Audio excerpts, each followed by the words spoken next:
Hello friends, welcome to target online exam. आज हम discuss करेंगे साइंस बीपीएससी के द्वारा पूछे गए क्वेश्चंस है। आप सभी लोग वीडियो को लास्ट तक जरूर देखिएगा और चैनल पर पहली बार आए हैं तो प्लीज आप सभी लोग चैनल को सब्सक्राइब करके बेल आइकन प्रेस कर लीजिएगा। इससे नोटिफिकेशन आप सभी को मिलता रहेगा। आप लोगों को बता दें कि इस चैनल पर जितने भी बिहार में बीपीएससी के द्वारा पूछे गए क्वेश्चंस हैं सभी का निचोड़ देखने को मिलेगा। तो चलिए स्टार्ट करते हैं। क्वेश्चन फर्स्ट है, गतिज ऊर्जा से ऊष्मा ऊर्जा परिवर्तन में शामिल है। गतिज ऊर्जा क्या है? ऊष्मा ऊर्जा में जब परिवर्तित होती है तो इसमें क्या शामिल है? घर्षण बल। घर्षण बल कहते किसे हैं? जब कोई वस्तु किसी तल पर फिसलती है तो उसकी गति की विपरीत दिशा में एक प्रतिरोधी बल कार्य करता है। घर्षण बल में कौन सा बल कार्य करता है? तो इसे ध्यान रखिएगा, एक प्रतिरोधी बल कार्य करता है। इस बल को क्या कहते हैं? इस बल को घर्षण बल कहते हैं। पहला है स्थैतिक घर्षण बल, दूसरा है सर्पी, तीसरा है लोटनिक। इसे ध्यान रखिएगा, तीन प्रकार के बल होते हैं। नेक्स्ट क्वेश्चन बीपीएससी के द्वारा पूछा गया है कि कीड़े पानी की सतह पर बिना डूबे घूम सकते हैं या तैर सकते हैं, तो कारण क्या होता है? पानी के पृष्ठ तनाव के कारण। अब पृष्ठ तनाव कहते किसे हैं? तो पृष्ठ तनाव प्रत्येक द्रव का स्वतंत्र पृष्ठ सिकुड़ कर न्यूनतम क्षेत्रफल ग्रहण करने की प्रवृत्ति प्रदर्शित करता है। जो पृष्ठ तनाव होता है वो क्या करता है? न्यूनतम क्षेत्रफल ग्रहण करने की प्रवृत्ति प्रदर्शित करता है। ध्रुवों की इस प्रवृत्ति के कारण उनका स्वतंत्र पृष्ठ, ध्रुव की प्रवृत्ति के कारण जो पृष्ठ होता है स्वतंत्र पृष्ठ तनी हुई झिल्ली की भांति व्यवहार करता है। स्वतंत्र पृष्ठ तनी झिल्ली की भांति व्यवहार करता है। ध्रुव के स्वतंत्र पृष्ठ पर विद्यमान इस तनाव को क्या कहते हैं? पृष्ठ तनाव कहते हैं। ध्यान रखिएगा, 3 से 4 पॉइंट है जो पृष्ठ तनाव से संबंधित पूछे जाते हैं। नेक्स्ट है, वर्षा की बूंद के गोलाकार होने का कारण क्या है? आप सभी को पता है पृष्ठ तनाव के कारण वर्षा की बूंद गोलाकार होती है। नेक्स्ट है, सबसे ज्यादा श्यानता होती है किसमें? तो किसमें होती है? शहद में होती है। सबसे ज्यादा श्यानता शहद में होती है। श्यानता कहते किसे हैं? तो द्रवों का वह गुण है जिसके कारण वह अपनी भिन्न भिन्न परतों में होने वाले आपेक्षिक गति का विरोध करता है। श्यानता में क्या होता है? भिन्न भिन्न परतों में होने वाली आपेक्षिक गति का विरोध करता है। इसको क्या कहते हैं? श्यानता कहते हैं। नेक्स्ट है, चलती बस में जब चालक अचानक ब्रेक लगाता है तो यात्रियों को आगे धक्का लगता है। इसको समझाया जा सकता है किसके माध्यम से? तो न्यूटन के प्रथम नियम के माध्यम से। न्यूटन का प्रथम नियम, यहाँ पे ध्यान रखिएगा, न्यूटन के प्रथम नियम से। प्रथम नियम क्या है कि प्रत्येक वस्तु अपने स्थिर अवस्था अथवा सरल रेखा में एक समान गति की अवस्था में तब तक बनी रहती है जब तक कि उस पर कोई बाहरी बल ना लगाया जाए। न्यूटन का प्रथम नियम है। ये क्वेश्चन पूछा गया है कि न्यूटन का प्रथम नियम और किस नाम से जाना जाता है? तो जड़त्व के नियम से भी जाना जाता है। न्यूटन का द्वितीय नियम क्या कहता है? किसी वस्तु के संवेग में परिवर्तन की दर लगाए गए बल के आनुपातिक होता है। संवेग में परिवर्तन की दर लगाए गए बल के आनुपातिक होता है और उसी दिशा में होता है जिसमें बल कार्य करता है। जो यहाँ पर इंपॉर्टेंट पॉइंट है इसे ध्यान रखिएगा कि न्यूटन की गति का दूसरा नियम बल तथा त्वरण दोनों राशियों को एक दूसरे के साथ मात्रात्मक विधि से संबंधित करता है। यदि आपसे पूछा जाए कि बल और त्वरण जो दो राशियां हैं इसको एक मात्रात्मक रूप से कौन संबंधित करता है? तो न्यूटन का दूसरा नियम है। तृतीय नियम आप सभी को पता है, क्रिया प्रतिक्रिया का नियम है।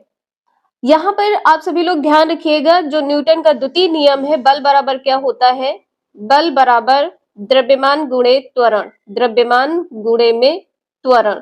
तो इसे आप सभी लोग ध्यान रखिएगा। नेक्स्ट है, पानी वाली बीकर में बर्फ का एक टुकड़ा तैर रहा है। जब बर्फ पूरी पिघल जाए तो पानी का स्तर होगा। तो बीकर में पूछा गया तो बीकर में पानी का स्तर क्या होगा? तो पानी का स्तर वही रहेगा। बर्फ पिघल जाएगी तो पानी का स्तर वही रहेगा। नेक्स्ट है, अधिक ऊंचाई पर उड़ने पर एक हवाई जहाज के अंदर वायु पंपों के उपयोग से क्या होता है? सामान्य वायुमंडलीय दाब बनाए रखना है। किसके उपयोग से? वायु पंपों के उपयोग से। नेक्स्ट है, कंक्रीट की सड़क की तुलना में रेतीली सड़क पर चलना अधिक कठिन अधिक कठिन है क्योंकि एक कंक्रीट की सड़क है, जैसे आप सभी जो सड़क देखते हैं वो सड़क है, इसके बाद में रेतीली सड़क है जहां पर बालू है, तो बालू वाली जगह पर चलना कठिन होता है। क्यों?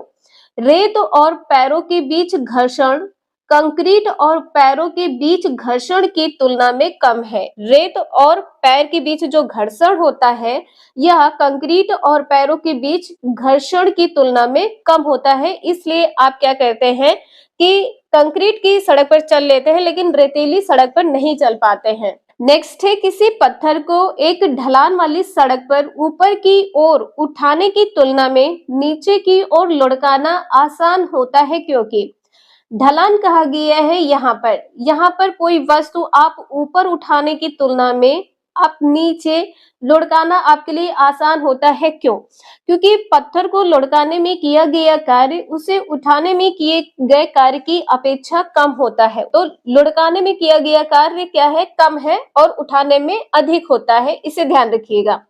नेक्स्ट है, वॉशिंग मशीन का कार्यकारी सिद्धांत आधारित होता है किस पर? अपकेंद्रण बल पर आधारित होता है। इसे आप अपकेंद्रण कह सकते हैं या अपकेंद्रीय बल भी कह सकते हैं, अपकेंद्रीय बल भी कह सकते हैं, तो इसे आप सभी लोग ध्यान रखिएगा, अपकेंद्रीय बल, कुछ भी लिखा आ सकता है। नेक्स्ट है, यदि बल को न्यूटन में और दूरी को मीटर में प्रदर्शित किया जाए तो हुए कार्य को प्रदर्शित किया जाएगा, तो जो कार्य होगा वो क्या हो जाएगा? जूल में होगा। कार्य किस में हो जाएगा? जूल में।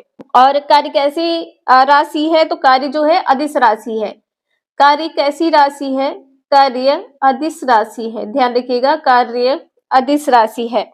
कार्य बराबर होता क्या है? कार्य W बराबर होता है बल गुणे बल की दिशा में विस्थापन, बल की दिशा में विस्थापन। नेक्स्ट है, द्रव्यमान और त्वरण का गुणनफल है। द्रव्यमान और त्वरण का गुणनफल क्या होगा? बल होगा। क्वेश्चन में कोई डाउट हो तो प्लीज आप सभी लोग कमेंट करके जरूर पूछ लीजिएगा। बल कहते किसे हैं? जो वस्तुओं की विरामावस्था या समरूप गत्यावस्था में परिवर्तन कर दे उसको बल कहते हैं, या परिवर्तन लाने की क्षमता रखता हो उसको बल कहते हैं। बल का SI मात्रक क्या होता है? न्यूटन होता है। नेक्स्ट है, बिल्ली के सुनने की आवृत्ति विस्तार होता है 45 हर्ट्ज से 16 किलो हर्ट्ज जो होता है, बीपीएससी में पूछा गया क्वेश्चन है। नेक्स्ट है, चमगादड़ द्वारा उपयोग किया जाता है, चमगादड़ द्वारा सोनार के सिद्धांत का उपयोग किया जाता है, इंपॉर्टेंट है, ध्यान रखिएगा। नेक्स्ट है, वायु में ध्वनि तरंग होती है, वायु में ध्वनि तरंग कैसी होती है? तो अनुदैर्ध्य होती है, ध्वनि तरंग अनुदैर्ध्य होती है। अनुदैर्ध्य तरंग के उदाहरण नोट कर लीजिएगा आप सभी लोग। यहाँ पर स्प्रिंग में उत्पन्न तरंग हो जाएगा, स्प्रिंग में उत्पन्न तरंग कैसी तरंग है? अनुदैर्ध्य तरंग है। स्प्रिंग में उत्पन्न तरंग अनुदैर्ध्य तरंग है। ध्वनि तरंग भी कैसी तरंग है? अनुदैर्ध्य तरंग है। ध्वनि तरंग भी कैसी तरंग है? अनुदैर्ध्य तरंग है। नेक्स्ट है, एक सूक्ष्म तरंग ओवन में उत्सर्जन का स्रोत क्या है? एक सूक्ष्म तरंग ओवन में, तो क्या है? मैग्नेट्रॉन है, मैग्नेट्रॉन। नेक्स्ट है, ध्वनि का वायु में वेग कितना होता है? तो 330 मीटर पर सेकेंड होता है, इंपॉर्टेंट है, क्वेश्चन पूछा गया है। नेक्स्ट है, परम शून्य तापमान का प्रतिनिधित्व करता है यहाँ पर माइनस होगा, ध्यान रखिएगा, -273.15 डिग्री सेल्सियस। नेक्स्ट है, उच्च तापमान को अधिक दूरी से नापने के लिए उपयोग किया जाने वाला उपकरण कौन सा है? पायरोमीटर है।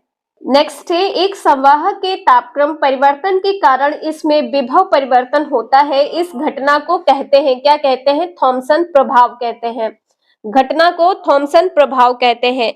ये सभी क्वेश्चन बीपीएससी के द्वारा पूछे गए हैं। वीडियो यूजफुल लगे लाइक करें, चैनल को सब्सक्राइब करें एंड शेयर करें। Thank you for watching this video.